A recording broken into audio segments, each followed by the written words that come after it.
Thank you guys for being here. A big day for us. I want to talk a little bit about things that have happened since we last had a press opportunity. I will say that the grades, that matters to me. I think there's a competitive side to everything that you do, all of us, and there's really a score involved. And when you get to the end of October, November, December, and they're trying to finish the semester academically, to reel in a 3.37 team GPA with 40 players, I had never seen that. We've reset in 4 semesters, maybe 5 in a row, our team GPA high. I've had some really good academic teams. I've never seen a semester that was that strong, and it was one of the stronger ones in the department overall. And again, I want them to strive to do the best they can do in class and reel that type of GPA in. I think every parent would be happy if you sit there at Christmas and here comes the final grade report and your son is reeling in a 3.35 or higher, in that range. Very good. I think the work ethic and the discipline, the support that they have from Lauren Day and her staff goes a long way, and I think those traits carry over onto the field. I really believe that. The cages are complete now. That modification was the best upgrade to an existing footprint I have ever seen. It really is. The driveline motion capture aspect on top of the TrackMan capability of grabbing the pitch metrics from the pitchers, the motion capture and the biomechanical reports we can get in conjunction with a system that Driveline really invented and helped us install. It's a game changer, and it is climate controlled. And we added hitting video cameras so the hitters can get 1, 2, 3, 4 different angles of their swings on really one of the pitching machines, which seems to be the best way to test it, maybe more similar to a live thrown ball. But you can get that in real time, and we can scrub back and look at particular swings in a round. And I don't want every round in the cage to turn into that, but it's beautiful to have that resource to allow the hitters to have some instant feedback on top of what we do get when we're here in the stadium with good video that was here. The scoreboard is going to be new. You've seen that frame is stripped down. The panels needed to be modernized and synced up with the panels that are in Doak. So we're doing that right now. That's a big project. Needed to be done. I don't think the old panels were manufactured anymore, so we had to upgrade those. And there's a sound system now that's going to go on top. The speakers will sit on top of the scoreboard, and I've had a lot of complaints about the sound in the stadium. I know that needed to be changed. This should clear it up. And, softball has a similar system. Their sound system is amazing, and ours will be similar to that. We'll sit right on top of that new video board. And then there'll be a new video board behind home plate where the advertisements and the info runs there. We're stripping down the flooring, the upper deck, the third level of the stadium. That flooring needed to be fixed. We're modifying the suites, refreshing everything in the upper level suites. The fan experience is very important. That's going to be awesome. New chairs up there. And we use that year round. We use it for recruiting during the football weekends. Our fall games, the Marching Chiefs are out here. So the stadium, it's not just our 40 home games. This thing is used year round, and we're going to definitely feel the effects of upgrading that space. New walkway lights. There are 24 recessed lights all over the stadium in the walkways to light the stairs. That started today. We're pulling all those old fixtures out. 14 of them didn't work, so we're getting all new ones. I think that's, again, better for the fans, and it gives the stadium a much better look year-round. Calendar changed as we pivot to the actual team. The calendar changed a little bit this year. There were some rule modifications, and today's really the first day we can instruct and coach and run the workouts. We have A+ student managers, and they ran an open field for the guys. The guys need to work. If you look at what a Major League Baseball player would be doing as they prepare for opening day, you're essentially at a point where your Major League starting pitchers would be throwing in a spring training game today. So our calendar's condensed really because of when the semester starts, but our guys have been here.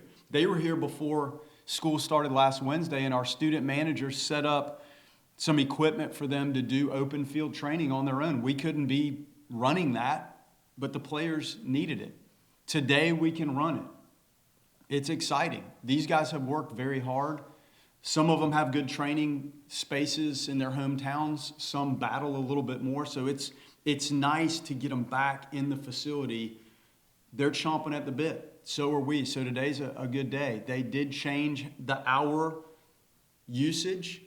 So I'm sticking with my ramp-up template that I've used to give them a chance before you jump in and scrimmage. The guys are not ready to scrimmage today. The pitchers are getting close. They've thrown to some hitters, but the base running, the diving, the sliding, the running, we're not there yet. In my mind, that probably comes January 18th in some form or fashion, maybe the 20th. I think if you look at the calendar previously, that would have been maybe January 23rd, somewhere in that range. So I think we're going to grab another few days of scrimmage activity.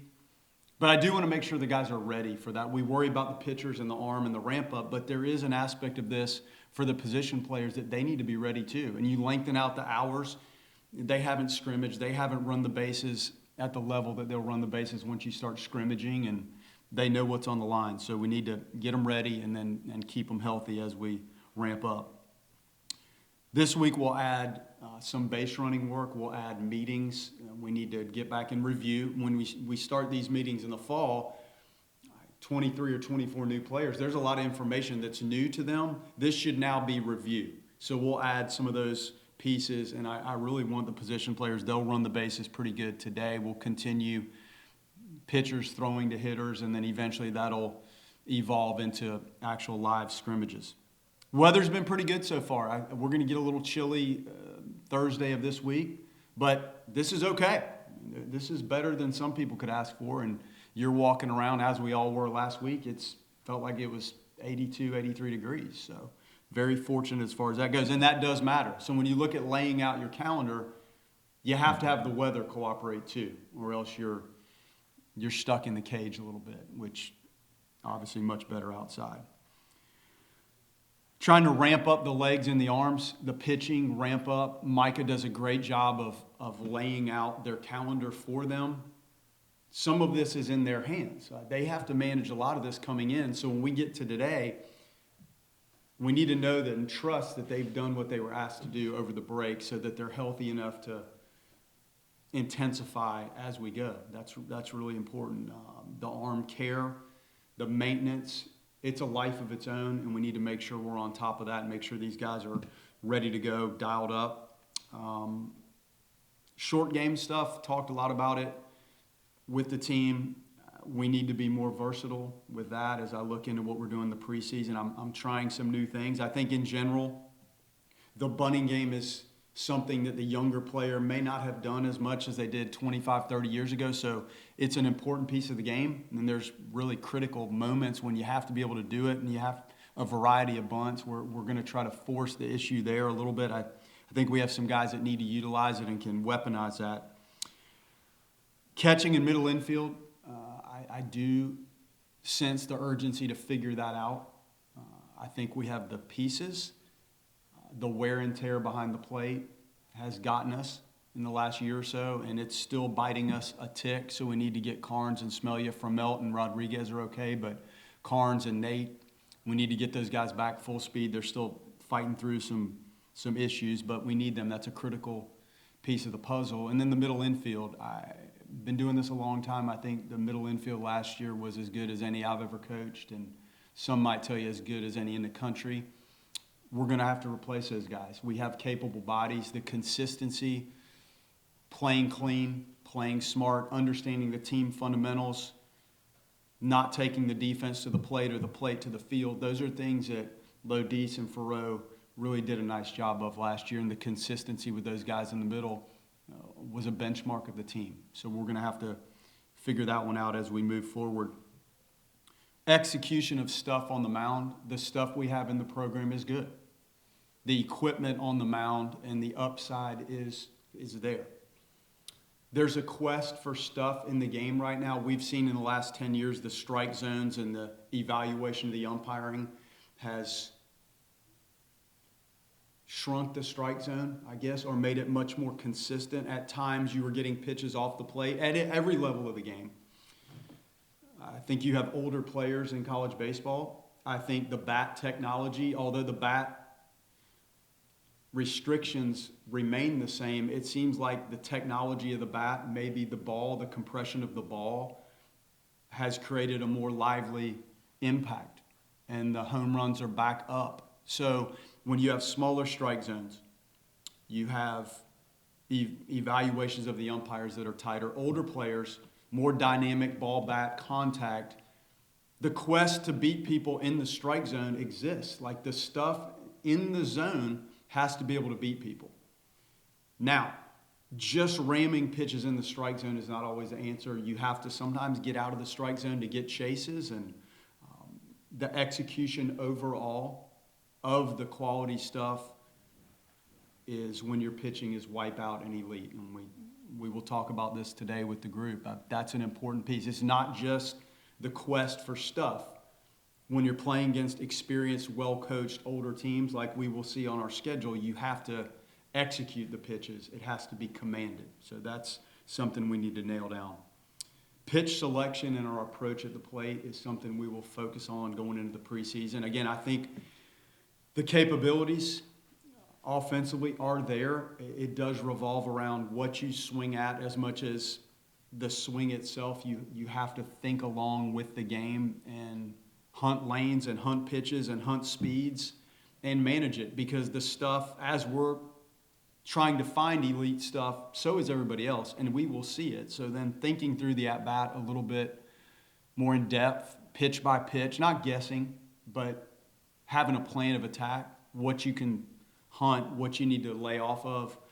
I think the maturation of that process offensively will help us. I do like Chase is back healthy. We didn't see him this fall.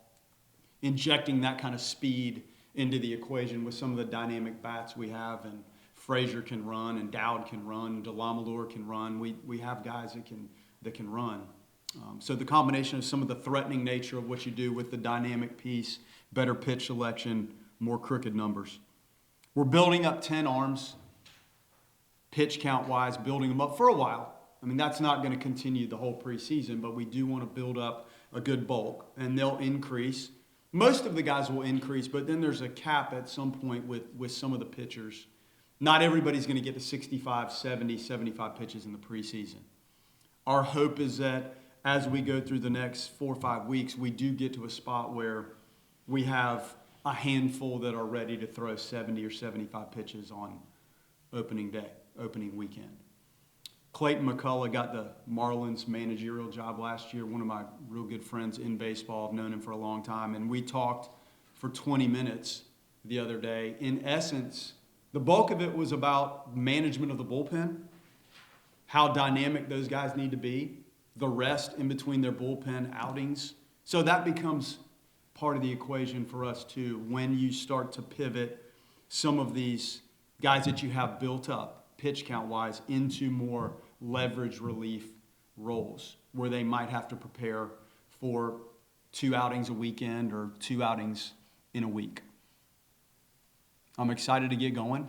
There's a lot that we need to unpack. There are a lot of questions. Each year you go into this, and there's things you have to learn. And you come out of the fall, and you have an idea. But when we start today, I'll really be able to decipher who's in what shape, who made modifications over the break that have helped them. And then eventually we need to start easing this thing into more specific roles and positions. I'm not there yet. I need to see this week and really watch these guys perform. And then I'll have a better idea of where I think we need to start plugging guys in once they're in a little bit better shape. We've seen some live pitching. We see what the pitching itself looks like. I think we'll be much more cued in to where we need to go. Next questions? Hey, Link, how are you? You talked about the middle infield and replacing those 2 guys that were so stellar for you last year. When you exited fall ball, how did you feel about the candidates that you had there? And do you feel like going into this, you have an idea of the corners are pretty set with Bailey and I presume Fisher at third? Yeah, Fisher could really play anywhere. And I know the way it shook out the last couple of years, like third was the logical spot for him, and I think he's continued to get better. But like you'll see today, I'm moving these guys around all over the place. Putnam is a physical, capable kid, maybe more suited to play third, second than shortstop. Gabe Frazier's as talented an infield skill set as I've seen. It'll be interesting because Walls and Lodice are coming to take ground balls tomorrow, so that'll be fun. Frazier's a little under the weather today, so I don't know if he'll be with us working out. But talented. Estes knows the system, knows what he's doing. Chef can bounce around a little bit. John Stutzer is a talented athlete. We're going to let him work in the infield today.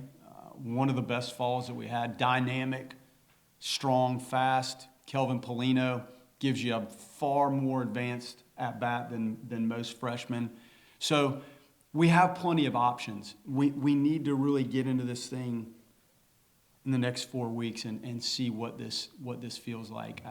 Do we have enough where the right, left-handed hitting aspect factors in? I don't know, but it may. It may. And then because you have some depth and some versatility, you can even look at who you're facing on a given day as a starting pitcher. And if you have some balance and you feel like they're guys that are capable, then you can look for more specific matchups. But I do like the candidates. The consistency of play and leaving the defense on the defensive side and the offense at the plate. I think those are the traits that the middle infielders, over the long haul, we need to see how that looks, because that's a critical part there. There's a lot on your plate.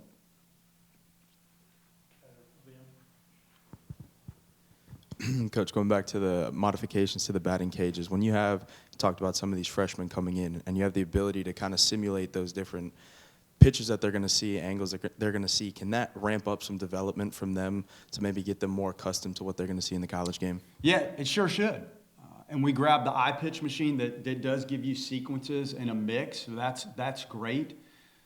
But once they're loose and warmed up and ready to go, and they have specific drills built for them that they do, but absolutely, like the quality of the pitching machine, I hope the pitching lab lane, I hope we've mirrored that quality for the offensive side too, with the upgrade of the pitching machines. And again, our student managers, those guys are down there running the equipment right now. If the people that are running it and feeding it and setting it up when we're not there, if they're not capable of doing it right, then you're not getting the quality of the rep.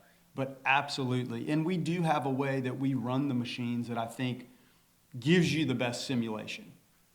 And how we get the velocities right, the spin, the distance that we use. It should absolutely help.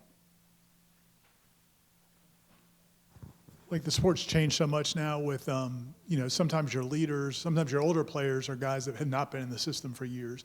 How does that work? Like just in practice, you bring in players that have played a lot of college baseball but haven't been in your program, and then how do you help to facilitate that, I guess? That's a good point, and it has changed light years since I started coaching. This might be my 26th year, and you're right. Like some of your older players that are new may not be comfortable or be familiar or be leaders. I do think that the leadership starts with your performance on the field and the consistency. So you don't always know going into this, especially with so many new guys, who your true leaders are.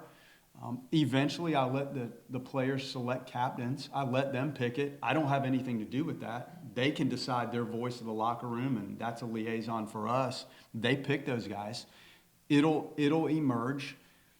I have more meetings, quite frankly, than I used to, and I try to let those guys talk. I make the pitchers. We have a press conference, we call it, after our scrimmages, where the pitchers, if we're going to be in this position – in this program, we're going to have to talk about what we do. I talk to you guys after every game, and you usually grab one of the pitchers, usually.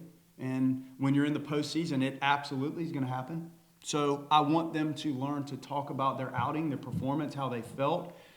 I do think it gives them an opportunity to talk professionally in front of their peers. I do think that helps maybe build some comfort, and maybe there's some leadership building in that, and you learn about the kids as they express their thoughts. And you also learn is what we see as coaches, what they felt when they were on the mound or at the plate. The position players do it too, but the pitchers really get to throw one competitive outing a week. So I want them to have to review and revisit almost every pitch if they want to. I mean, when we start, they'll throw 15, 20 pitch little spurts. You should be able to remember every one of those. So I'm trying to do things to create comfort and let them talk. I know they're in the locker room having a good time. I had to tell them, hey guys, just let's turn the music down and knock it off for a little bit. Let me just do the press conference. But they have their own ways to build the camaraderie, and the team and the leadership may ease out maybe in there, but I try to push it. And those are things I did not do previously. I didn't have a meeting before every practice. I didn't used to have a little press conference. I started that probably 8-10 years ago, and I like it. So those are some of the ways we do it. And there's no way around the newness of the team. This year, we're an older team, but we're also new. So to your point, like I think the pitching staff and the players that came in, that transferred in, are on the older side of things. So yeah, the leadership will emerge. It'll happen organically. Hey, Coach. With the attention and the notoriety that the team gets outside in the media with the rankings and everything, how do you keep this team like level-headed going into the season?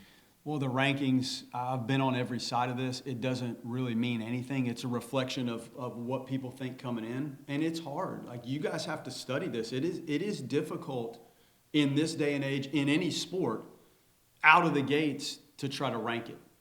So it gives great conversation, and it's hard. And I would have to trust you on some of this to think about when we're asked to predict just the ACC. Or I've been a USA Today Coaches Poll voter before. If I had to do that today and try to decipher the rosters, it's not easy. The expectation is that each individual in here reaches or surpasses their potential. That's what I'm trying to do today. Just ease them a little bit closer to reaching the potential or creating a new level of potential and maybe surpassing what they thought they could do. That's how I approach it. If I can get each one of those guys to achieve at that clip, we're going to be okay. And then I know that I've gotten the most out of the team. The rankings are what they are. Then you get into the performance, and you know there's obviously ramifications from pitch one and game one. But I try not to make too big a deal of the rankings because I've seen it from every different ranking perspective, and that's not something I really want them to focus on. Do I think it should be a reflection of the effort of the coaching staff to put the roster together and coach a team? Absolutely. But it's not something I hang my hat on, good or bad. Now you get into late May and June, and that resume is built. Now the rankings and the numbers and the metrics start to carry a little bit more weight in terms of how that positions you for the stretch. Thanks, Coach.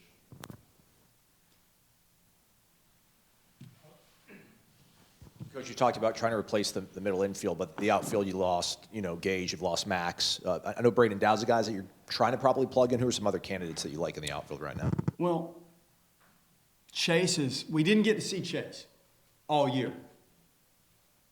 Chase has a skill set like you rarely see. The energy, the way he wants to run the bases, the combination of the speed and the desire to run and steal bases is very unique, and he's got it. Dowd's polished, bat-to-ball skills very good sound outfielder. DeLamalure has done a nice job. He's maturing with the at-bats. Noah Sheffield could run around out there and play probably more a corner. I think Chase and Dowd and John Stutzer are suited to play center field. And if your outfield is what you want it to be defensively, you have three capable outfielders that could probably go play center field. And I think we're headed in that direction. And I do like it. I feel like that group right now, no matter where you put them, I think there's a core group that is ready to go and would not miss a beat. Now, Max was different in terms of the output and the extra base hit and just the ball off bat pop that he had.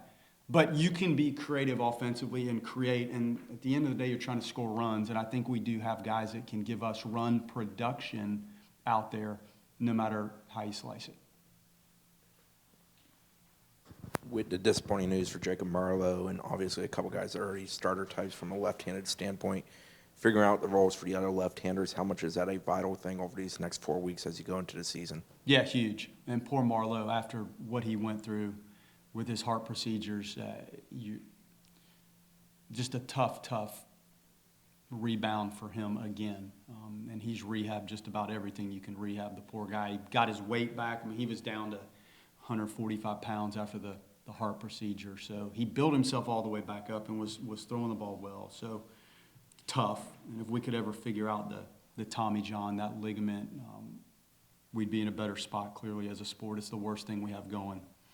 But we have other capable lefties. Mendez has been better. Beard's been better. Meeble, Whited. We're in a good spot. Now the execution, the competitiveness of who lines up in what positions in the rotation, we have to figure that out, and it'll be critical. Peyton Manka has continued to take strides, big, physical. There's a lot there. And if you get it right, we had it right for a little while last year, even with no Leiter. We did have kind of your 3 weekend guys, and you had Crest on Tuesday, and that just gives your relievers a chance to be a little bit more dynamic. So we will get there. I do think we have enough, and then you start mixing and matching, and Bryson Moore has been very consistent since day one. It's upside stuff, good, 4 or 5 pitches, understands what he's doing. So if you have lefties, do you sandwich a righty in between the lefties? How do you structure going into the first weekend, and what does that allow for the midweek? If you have somebody else that stands out in the middle of the week, that does help. But our lefties, even with poor Marlowe down, it doesn't leave us completely bare left-handed. We're okay. You talked earlier about expectations. How has Miles handled, bursting onto the scene the way he did? I mean, he had a ton of hype coming in, but then to have the season he did, and now more hype going. I mean, how's he handled all that? As good as you can handle it. And I talk a lot about rare to go through that. There aren't a lot of players that have to deal with those type of expectations individually and then go out and try to help a team perform as a team.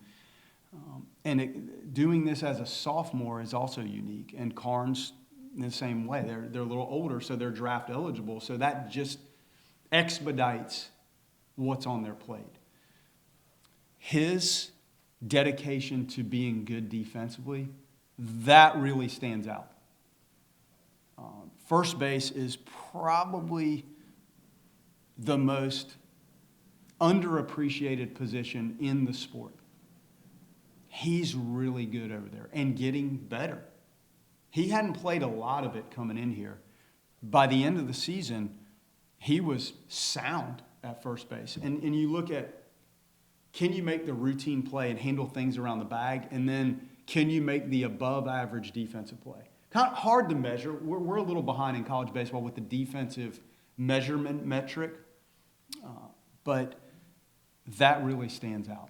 And the at-bat quality, the pitch selection, I think like I talked about approach and pitch selection, I think we saw him grow through that last year. By the end, as dangerous as anybody. But the first base play and the desire to do it, and sometimes we're taking batting practice and you'll see him run around in left or right field because, quite frankly, he could do that too. But he's suited right now to play first. The dedication of that tells me a lot. Like, he's serious about it, and he's not letting the expectations or the awards stop the work. It's really good.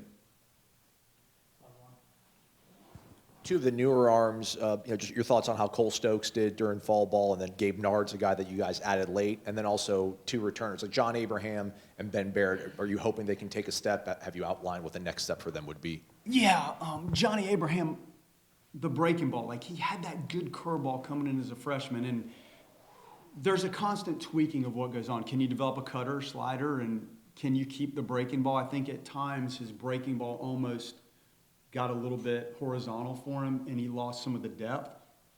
And you grab that technology, and it tells you a lot about the metrics of the pitch. And then there's obviously the feedback of what the guys at the plate see and do.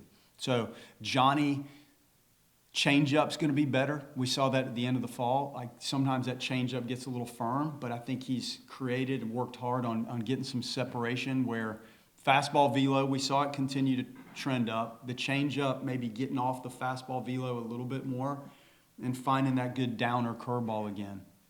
Benny Barrett we've seen 3 different Ben Barretts. As a freshman, we saw a lot of strikes and maybe the stuff wasn't quite good enough. Then we kind of eased through. The stuff really ramped up, but the command lacked a little bit.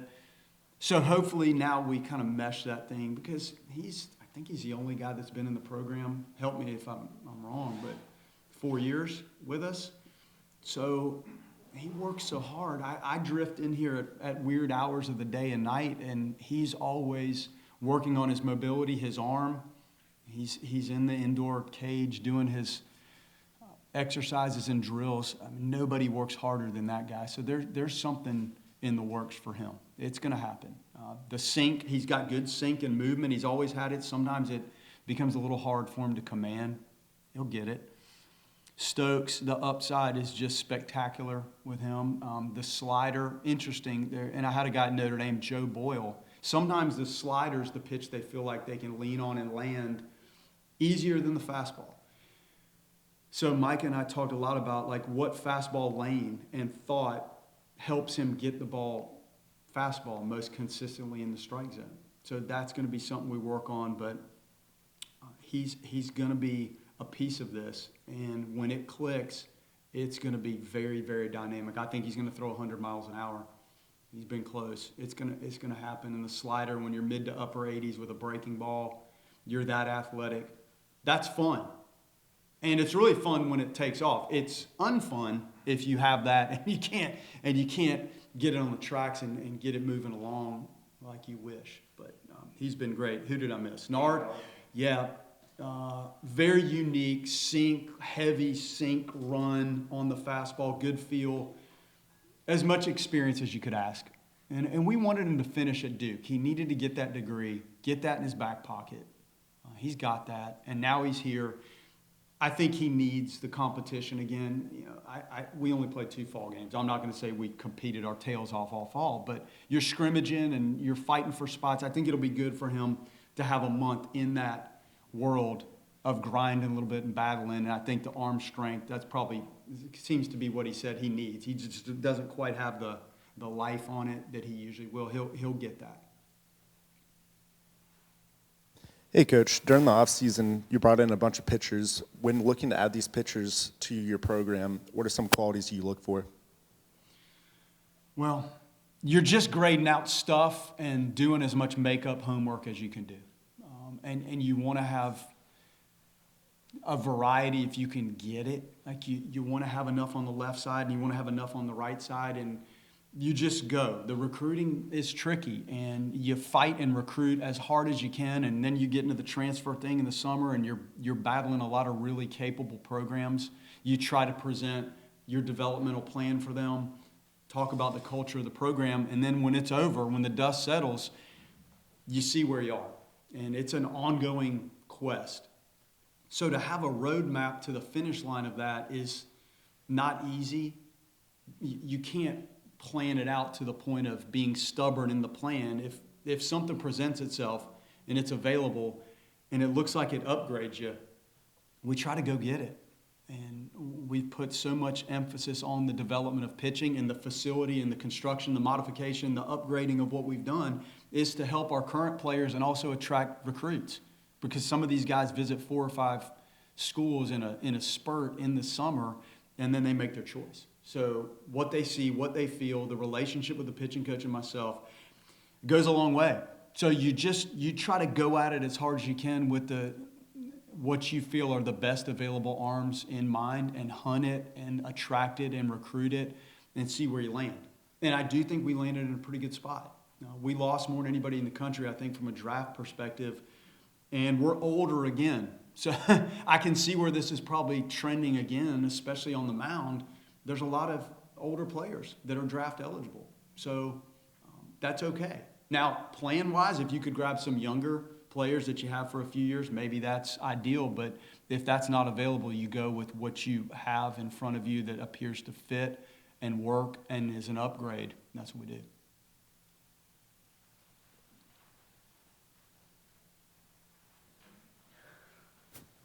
Way in the back. Hey, Coach.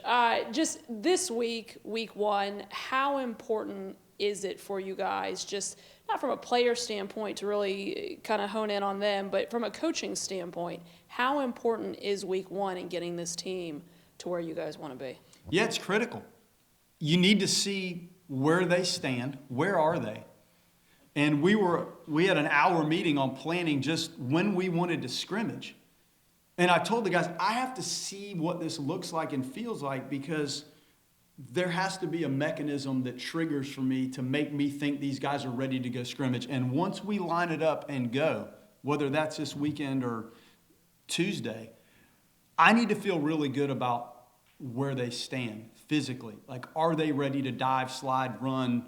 The things that happen once you start competing, it changes. So the barometer of where they stand individually, and then do I think the team is ready for the next step? So it doesn't get more important than this. This is the most important piece of the puzzle for us, because it sets the stage for what happens this weekend and beyond. And at some point, we have to go. So at some point, the readiness part, we got to move this thing forward. But I do have some time to assess and feel it out with the new calendar, too. The new calendar does allow you to maybe start a little bit earlier. That doesn't mean I think that's necessarily right for really the position players more than anybody else. So hugely important. Any other questions? Awesome. Do you want more, Ira? I'm good. You sure? I was just going to ask real quick, just on just having those games in Texas early in the season, does that change anything at all in terms of just your mindset going into, it's a big stage? Yeah, no, it's great. I mean, it's a major league stadium. You got 3 really capable programs. I think it's awesome. I do. You can get a direct flight from here to Dallas, which is also nice. And I set this up years ago. Some places are hard to get to. It's not hard to get to Dallas. And we're going to get to practice. That's going to have the feel of a regional or beyond. It really will. So let's go. I mean, I'm excited about it. And I'm not trying to ever take away. We have the best fans in the country. I'm not doing this because I want to play somewhere else. I think it's a really good experience for the program and the players. And it's not something I would want to do multiple times in a pre-ACC slate. But I do think it's good. I do think it's good for the guys. And the timing of it is different. I get so organized and on point with everything we do. And when we start practicing, what time we throw the first pitch of a scrimmage, when you get in those settings, it's a little different. You're hitting in the cage. Maybe the first game runs long. It's different than scripting out and doing things on cue week after week after week. So it does give you a feel for the postseason. I do like getting on the road like that and just being in the hotel, show up, figure it out. And I do like the fact that it's a tournament setting. Not that there's a winner of the tournament, but that the games may not go as you planned.